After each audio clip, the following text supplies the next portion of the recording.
har bir inson juda ham aqlli va o'zini aqlli deb o'ylaydi. Bu to'g'ri yo'l. Chunki deganda har bir inson qachonki o'zini aqlli deb o'ylagandagina va u shu qarorni qabul qilganda to'g'ri yo'lda yurishni boshlaydi.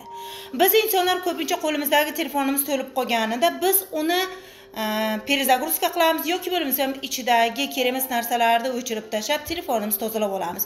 Bizda aqlimiz to'lib qolganda biz nima qilyapmiz? Biz hech narsa qilmayapmiz.